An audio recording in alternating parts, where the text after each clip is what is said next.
Hello students, मैं उम्मीद करता हूं कि आप सभी लोग अच्छे होंगे।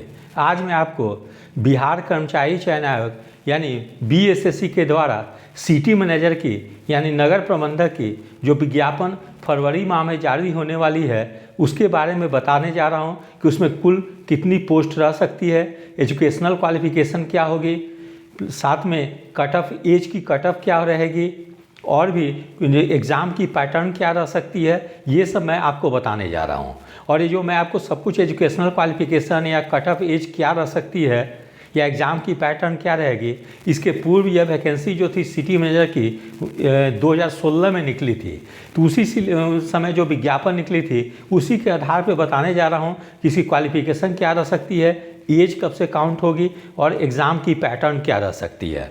तो सबसे पहले मैं आपको बता दूं कि इसमें कुल पोस्ट की संख्या 300 लगभग रहने की संभावना है, ठीक है। और इस सिटी मैनेजर की पोस्टिंग किस विभाग में होती है, तो नगर विकास एवं आवास विभाग बिहार सरकार में आपकी पोस्टिंग होगी और आपको काम करनी है, या तो आपकी पोस्टिंग नगर निगम में होगी या नगर परिषद में या नगर पंचायत में होगी। साथ में आप जैसे नगर परिषद में एक जो बीपीएससी से जो compete करके जो आते हैं कार्यपालक पदाधिकारी, वो आपके सीनियर ऑफिसर होते हैं और उनके अंडर में यानी नंबर 2 पोजीशन पे सिटी मैनेजर की होती है। तो नंबर 1 पे कार्यपालक पदाधिकारी होते हैं जिनको एग्जीक्यूटिव ऑफिसर कहते हैं और नंबर 2 पे सिटी मैनेजर नगर प्रबंधक को काम करनी रहती है। तो ये काफ़ी रिस्पॉन्सिबल जॉब है। यदि आप इस पर सेलेक्ट हो जाते हैं तो आपको काफ़ी ज़्यादा फाइनेंशियल पावर मिलती है और अपने जिस नगर परिषद नगर पंचायत में आपकी पोस्टिंग होती है वहाँ आप काफ़ी ज़्यादा डेवलपमेंट वर्क कर सकते हैं, ठीक है। तो अब मैं आपको बता दूं कि इसकी एजुकेशनल क्वालिफिकेशन क्या रह सकती है। तो सबसे पहले एमबीए रहनी चाहिए, ठीक है। तो एमबीए कहाँ से होनी चाहिए, कोई भी मान्यता प्राप्त संस्थान हो यानी रिकॉग्नाइज इंस्टीट्यूशन हो एआईसीटी से, ठीक है। उसके अलावा जो है कि graduation in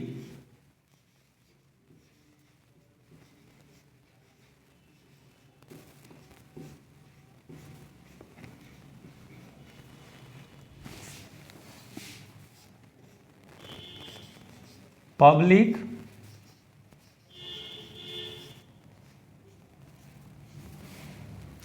grievance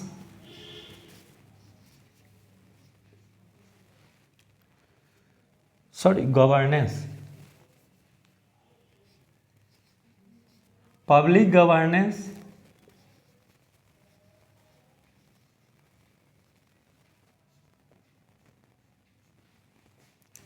and administration,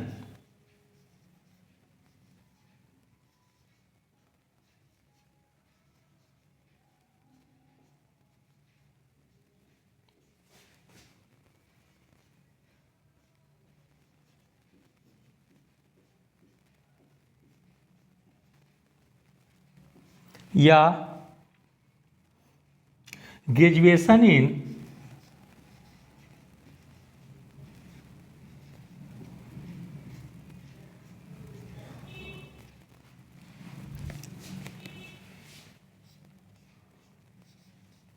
investment and development,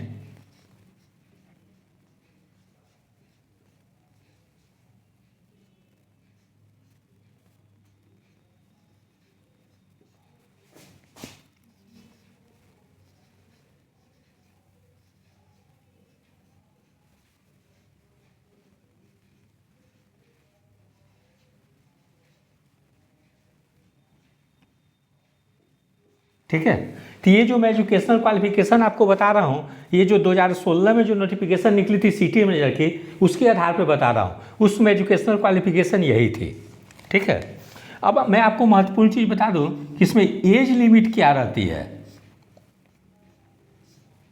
age limit, तो एज लिमिट जो होती है जनरल कैटेगरी की 21 से 37 वर्ष यानी 21 से 37 ईयर्स, ठीक है।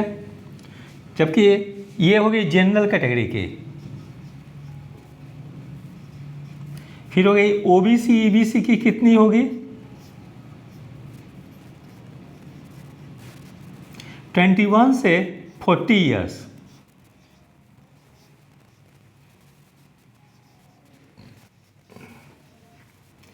फिर है बीमेन महिला की कितनी होगी, चाहे जनरल की हो या ओबीसी कैटेगरी की हो, ठीक है। बीमेन की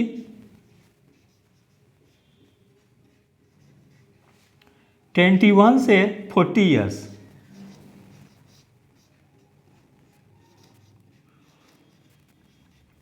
SC ST की 21 से 42 ईयर्स, ठीक है, ये होगी।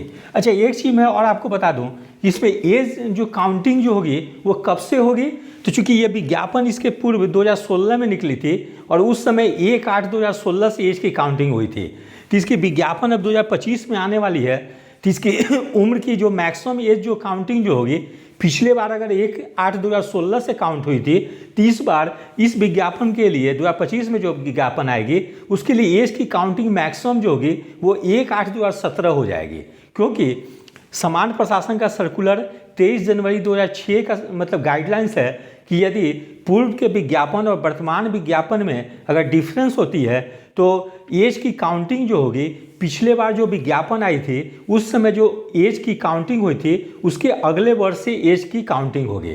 तो अगर 2016 में विज्ञापन जो आई थी उसमें एज की काउंटिंग 1/8/2016 से हुई थी, तो जो विज्ञापन जो 2025 में आने वाली है सिटी मैनेजर की, उसमें ये मैक्सिमम एज की काउंटिंग 1/8/2017 से होगी। तो ये आप लोग के लिए बहुत बड़ी राहत है, ठीक है। यानी जो स्टूडेंट जनरल कैटेगरी के हैं वो अगर 2025 से काउंट होती है तो उनको कितनी एज की रिलैक्सेशन मिल जाएगी, करीब 8 से 9 साल तक की एज की काउंटिंग मिल जाएगी, एज रिलैक्सेशन मिल जाएगी। तो यानी कि जनरल कैटेगरी के स्टूडेंट जो हैं जो 45 ईयर्स के भी हैं वो भी अप्लाई कर सकते हैं, ठीक है। ये मैं महत्वपूर्ण बात बता रहा हूँ आप लोग को। और इसी तरह जो है एज रिलैक्सेशन हर कैटेगरी में मिल जाएगी, ओबीसी ईबीसी कैटेगरी के स्टूडेंट को भी मिलेगी, महिलाओं को भी मिलेगी और SC ST कैटेगरी के भी लोगों को मिलेगी, ठीक है। तो इसी तरह से सब में बढ़ा देंगे, ओबीसी वाले जो होंगे वो 48 ईयर्स तक दे पाएंगे, महिलाएं भी 48 ईयर्स तक एग्जाम दे पाएंगी, फॉर्म फिलअप कर पाएंगी, और ST ST वाले जो हैं वो जो है कि 50 वर्ष तक दे पाएंगे। तो ये एक बहुत बड़ी राहत आप लोग के लिए होगी, भले ही विज्ञापन निकलने में देर हुई है लेकिन आप लोग को एज रिलैक्सेशन यहाँ मिल जाएगी, ठीक है। अब हम लोग बात कर लें कि एग्ज़ाम की पैटर्न क्या रहेगी, एग्ज़ाम पैटर्न के बारे में बात करते हैं हम लोग।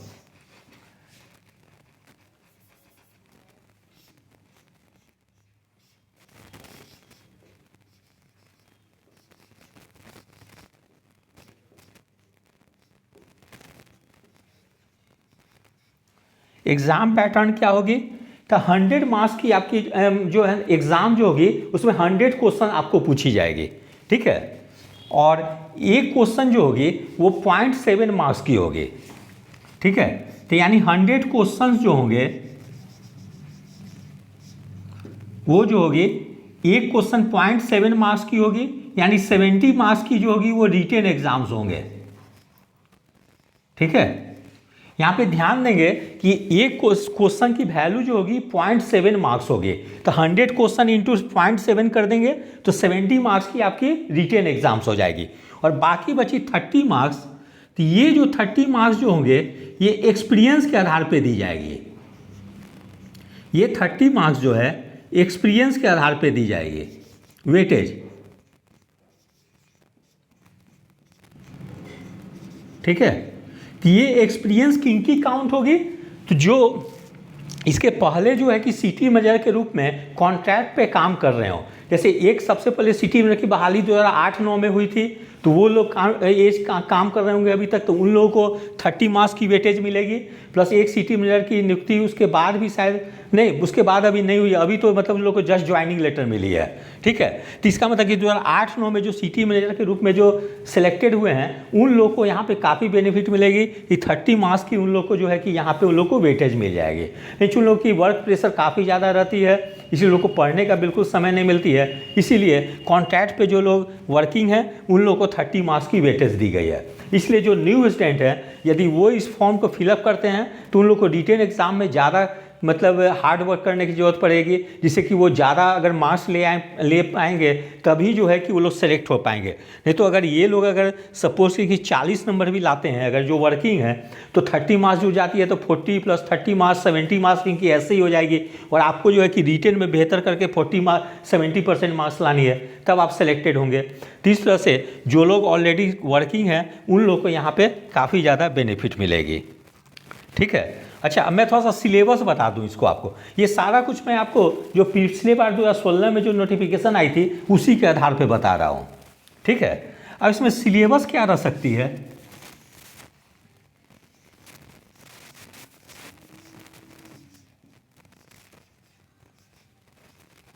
जैसे मैनेजमेंट से भी प्रश्न पूछी जा सकती है,